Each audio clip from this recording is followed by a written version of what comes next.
There is a special kind of pain that no one prepares you for. It's not shouting. It's not dramatic arguments. It's not doors slamming or voices rising. It's the slow realization that the person you once felt closest to no longer feels close at all. You're still talking, they're still responding, the relationship still exists, but something essential is missing.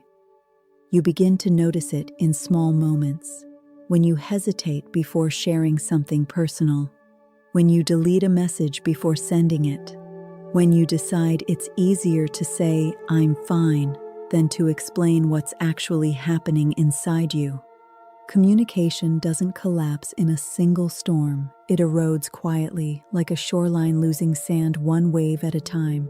And most of the time, no one notices it happening. Communication breaks down when emotional safety disappears. At first, it's subtle. Maybe something you shared was dismissed. Maybe your feelings were minimized. Maybe you were told you were overthinking, too sensitive, too dramatic. Maybe your vulnerability was met with logic instead of understanding. And in that moment, something inside you made a small decision. Next time, I'll keep this to myself. That small decision begins the distance. Because when honesty feels unsafe, silence feels protective. You don't stop caring. You stop expressing. You don't stop loving. You stop risking. Over time, your words become filtered. Softer, smaller, safer. You share the surface version of yourself instead of the truth.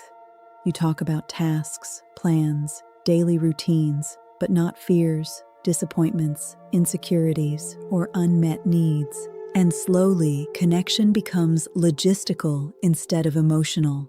Another reason communication breaks down is fear. Fear of being misunderstood again, fear of conflict, fear of rejection, fear of hearing something you don't want to hear. So instead of saying, "That hurt me," you say nothing. Instead of asking, "Do I matter to you?" you pretend you don't need reassurance. Instead of admitting, "I feel distant," you distract yourself with busyness. Silence feels safer than vulnerability, but silence builds walls, and walls don't just keep pain out, they keep connection out too. Sometimes communication breaks down because people stop listening to understand. They listen to respond, to correct, to defend, to win. Conversations turn into subtle competitions. Who's more right? Who's more hurt? Who's more justified? But connection isn't built on being right. It's built on being open. When two people stop trying to truly understand each other, words become weapons instead of bridges. Tone becomes sharper. Patience becomes thinner. Assumptions replace curiosity. You start assuming their intentions instead of asking about them.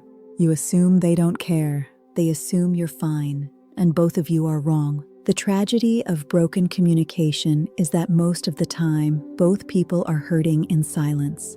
Both feel misunderstood. Both feel unseen. Both are waiting for the other to reach out first. But pride, fear, and past disappointments keep them frozen.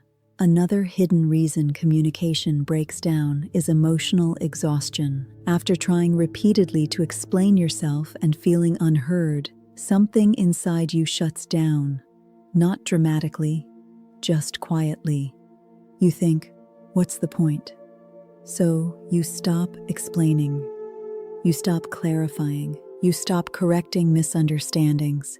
You let them believe a version of you that isn't entirely true, because fighting to be understood feels heavier than carrying the misunderstanding. And that's when emotional distance truly sets in. Because communication is not just about talking, it's about feeling received. You can speak every day and still feel alone. You can share space and still feel invisible. You can exchange words and still feel deeply disconnected. Real communication requires emotional courage. It requires saying, "This is hard for me to admit." It requires saying, "I'm scared to tell you this." It requires saying, "I don't feel as close to you lately." Those sentences are terrifying because once they're spoken, you can't take them back. You risk rejection, you risk conflict, you risk hearing something painful. But avoiding those sentences slowly destroys intimacy. Because when people don't feel safe expressing disappointment, they bury it. When they don't feel safe expressing needs, they suppress them. When they don't feel safe expressing hurt, they store it. Stored hurt turns into resentment. Suppressed needs turn into distance.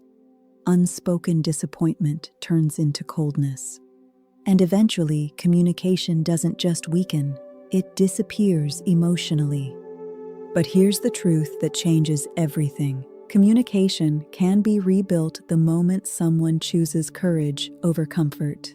Not by speaking perfectly, not by having the right words, but by being real. The strongest relationships are not the ones without misunderstandings.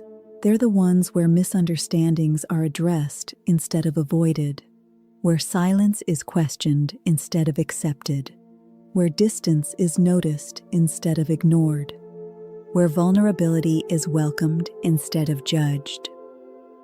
Rebuilding communication starts with one honest moment, one moment where you decide that protecting your ego is less important than protecting the connection. One moment where you say, "I've been quiet because I didn't know how to say this."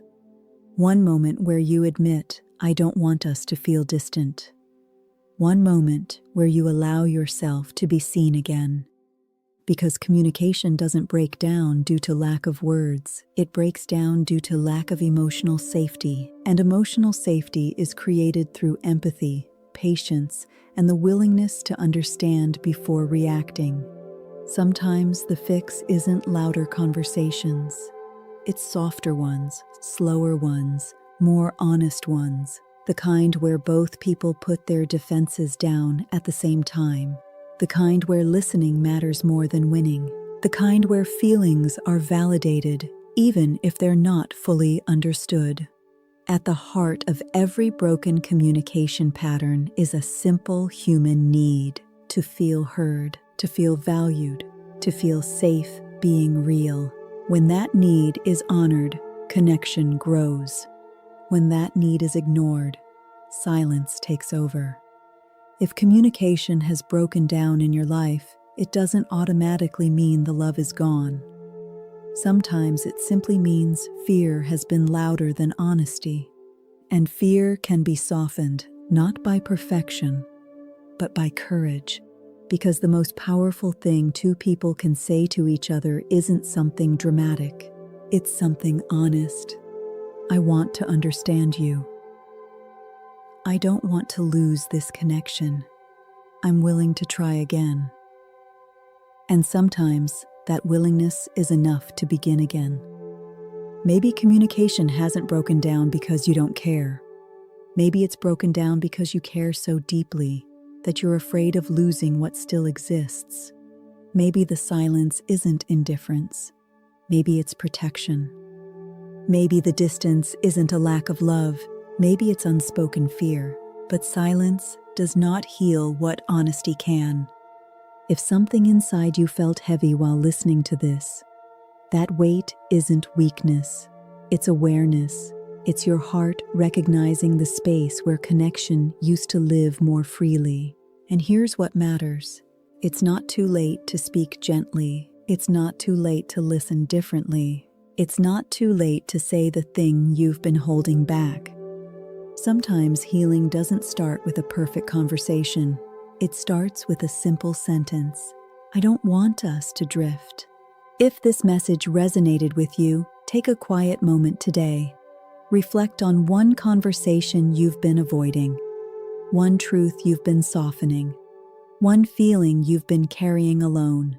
Connection doesn't require perfection, it requires courage. And courage, even in small doses, can rebuild what silence slowly pulled apart. You are not asking for too much when you ask to be understood. You are not weak for wanting emotional safety. You are human, and real connection is still possible.